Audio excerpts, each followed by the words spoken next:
In this video, I am going to be breaking down 4 different frameworks that we've used to help clients scale from $50, $100, $150, even $250,000 plus in business capital and business funding. The exact banks and lenders that were used, along with the specific timelines that you can match so that you can duplicate the results in your business. Now, this video that you're about to watch is a sequel to a video that we dropped last week on setting everything up. So if you haven't seen that just yet, make sure that you check that video out as well. I'll go ahead and link it down in the comments. But other than that, enjoy the video. This funding framework is extremely simple, but you'd be surprised how many people, one, sleep on it, and two, don't even know that this is what it's pretty much being used to get you business funding, right? Quote unquote business funding. So this would be a really simple Chase Business Inc., US Bank, and Citizens Bank. Now, I don't know if you guys have seen, Citizens Bank is no longer, and I didn't have it on here, Citizens Bank is no longer offering soft pull. They're actually doing hard credit checks now. Just a heads up.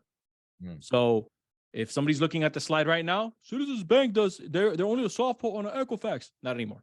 They're doing hard pulls now. So just a FYI. Chase Bank, US Bank, Citizens Bank. Typically, with Chase Bank and US Bank, you can go up to 50K no doc. Anything above that, and when I say no doc, it means app only. That means whatever is on the application. Stated income. Yep. Stated income. Stated income. So no doc, app only, stated income. It's all the same thing. I'm just giving it to you in 3 different ways because there's different type of people in here that maybe you're wondering which one is which. It's all the same thing, right? Up to 50K for US Bank and Chase Bank.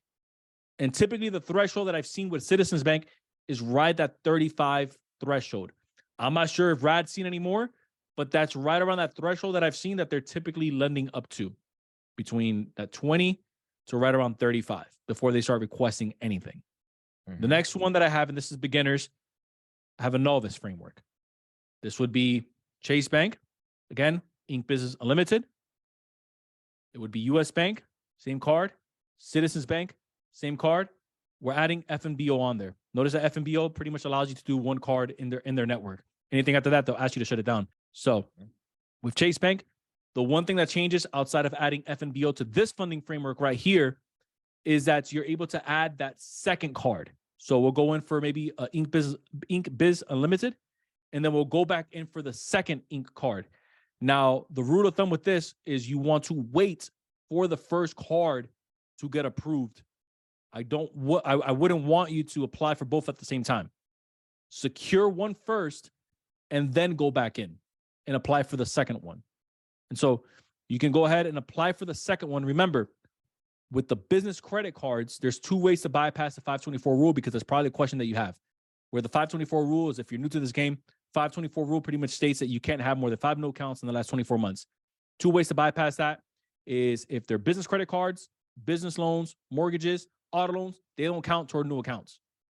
Second way to bypass that, which is every account that you see here. Second way to bypass that, ladies and gents, is going through a relationship manager. So I know that Rad mentioned earlier, one of the ways that you guys can do a credit card stacking sequence is applying and then just shock, I don't want to see shocking the application because that would mean you're doing it to different banks. You pretty much have all the windows open and then you're hitting submit for all of them. That's one way. The other way that you can do it, since you're pretty much spreading out your inquiries at this point, is you can actually either A, go through the relationship manager directly, or B, have that business banker set up so you can hit all of them. I usually like to hit them in the same in a 72-hour window. And so I know that if I can do Chase with the business banker, US Bank with the business banker, I don't have to be in person. If they can email it to me, a DocuSign, even better, right? Because this is how we do it with our clients. We have Citizens Bank, again, nationwide. If you're dealing with the business banker, if you live in Minnesota, let's say they're in Florida, in Tallahassee, they can send it out to you. They can pretty much be your business banker. It's just going to be virtually, but they could do it for you. And then with FNBO, you can submit it online. You don't have to feel like you're under the gun to submit all the applications at once. And so I just wanted you guys to know that, because those are 2 different approaches. One is you can have all the windows open, which I have clients that don't have these relationships. And then the other route is if you have the relationships, just spread them out. Just make sure you're hitting them all in the same week. Does that make sense so far? Perfect sense. We'll go a little bit more advanced though. So we still have Chase at the top. The reason why we're keeping Chase at the top is because you guys know that they are inquiry sensitive and they're also new account sensitive, even though the new accounts, as long as they're on the business side, they're not as important. So really what we're playing with here is how we're staggering the increase. So we have Chase. Again, we're hitting the ink. So we're essentially doing the same thing that we did here. The difference is that I want you guys to pay attention to what I'm doing with US Bank now. So with US Bank is I have a 50K app only, and that's on a business platinum. That's 18 months, 0% interest. And then I'm also doing a 50K or up to, I should say, 50K on a no doc business term loan. And again, this is if the business permits, right? Which I have some data points with them that I'm gonna be sharing with you guys. But if the business permits, they're both gonna run off of the same inquiry, which is gonna be TransUnion. Citizens Bank, same thing with the business platinum, but I'm also going to include their business line of credit. What I wanna do, I wanna treat all of these the same way that I would with Chase. I wanna get approved for one product first before I go back in. Now, if you're working with a relationship manager and they tell you, hey, this is how we wanna submit it, their rule is first. So it's kind of like kingship. At that point, if you're playing in their territory, what they say goes. But I'm telling you, if you don't have the advantage of using a business banker, trust me when I say get the approval first and then go back in for the second sweep. If not, you'll get both applications denied. I see it all the time. FNBO, one card allowed, and then at the bottom I have M&T Bank. Again, if they're in your area, you can hit them with the geographic location. You can do a no doc business loan up to 25K with them. I have some data points for you guys that I'm going to be sharing also later on in the next slide deck, but I would add them. Now, this right here is 1, 2, 3, 4, 5 different banks. How many accounts are we going for? 1, 2, 3, 4, 5, 6, 7, 8. But they're not all credit cards, is what I'm trying to tell you. Really quickly, if you are a small business owner or an active investor and you're looking to get access to working capital so that you can continue to scale your business, I would love to speak with you, see where you're at, see how we can help you get to that next level in the funding that you're looking to get.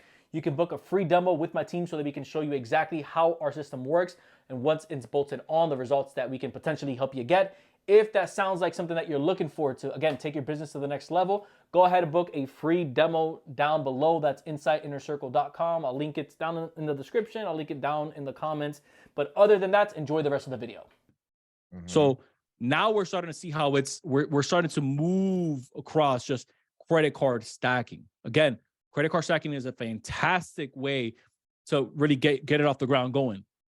But when we're going more advanced and we want to start pumping money into trucking, we want to start pumping money into real estate deals. You can't swipe for some of this stuff. You need physical cash in order to go out and make the purchase. Remember what we said about sometimes when you're purchasing a vehicle, if you wanted to use a BLOC for it, so that way the vehicle, the deed gets handed to your business. It's no longer attached to the bank. So now you own the car because you paid for it on a BLOC versus if it was on just a regular term loan through the bank, right? So that's just also how I want you how I want you guys to view this. Now, there's PG and then there's also non-PG. I like to call this more of a hybrid funding model. This allows you to tap into pretty much best of both worlds, where you can go with some EIN only products and you can also go with some PG products. And so keeping it kind of like along the same framework. This one right here, I put them as like the one that I don't like. I'll leave it the way that I say it. I don't like this one, even though I have it here. The reason why I left it on here is because it's so easy to set up. And this is most likely the one that people are getting rad. So it's Chase, all the time, bro. US Bank, FNBO, Citizens Bank, Divvy, and Capital on Tap. This is most likely the main hybrid funding framework that you're seeing out there, right? Now, I don't know if they call it that. This is what I call it because this is like how I view the banking system. This is how I view the world. But this framework right here is, I'm not the biggest fan of it because you pretty much have 2 charge cards thrown into the system. I mean, in this case, I'd rather just have like 3 American Express charge cards, bro. I could just have 3 American Express charge cards. The only reason I included this one in here is because every now and again, you'll have someone that says, but I want a non-PG, I want a non-PG, or I want EIN only, I want EIN only. You got it. You got it. Right. Have fun with your non-rewards. Non-rewards. You pretty much have a glorified charge card. The only upside that I would see is maybe you're getting a little bit of extra reporting on there over to the business credit bureaus. Other than that, it's really not that sexy. right? I would rather you swap it out with Amex. I didn't even add Amex in any of these because I wanted to give you guys a traditional baseline. Amex is so easy to get that you can literally just swap them in there for maybe a Citizens Bank. You can maybe even drop them in all the way at the bottom, just because Amex is just one of those that if you're going to prioritize a little bit tougher ones to get, it would be this one. But you can include any bank that you already have a relationship with, right? So this would be the first, I would say, hybrid. Number two, at the bottom, it gets a little bit different. Instead of having the divvy, instead of having the capital on tap right under divvy, I'm swapping it out with maybe a blue vine. So now I'm going maybe with the fintech BLOC at that point, right? Now, the difference with this is, remember, it's a bit more advanced. So your business needs to be established for at least 2 years in order for that to work. And you need to have at least 10K, I'd say 5 to 10K coming in on average over the last 90 days into your account. If you're not there just yet, maybe stick to the first 3 funding frameworks that I gave you, which is stated doc. This is where right here we start to get a bit more creative with some of the revenue that we have coming in and some of the credit that we already are able to leverage. Here's the third funding framework that I have for you guys. This is the one that I would prefer. This is the one that I like to tell my clients, I want you guys to jump on this. I would rather you take this route versus, if I'm being honest with you, this route. I know Divvy and Capital on top is cool, but they're charge cards. With these right here, this is how you want to set it up. And so everything from Chase, US Bank, FNBO, Citizens Bank, and GM Business, Goldman Sachs, I actually added that on here because they're underwritten by Goldman Sachs. They're pretty easy to get.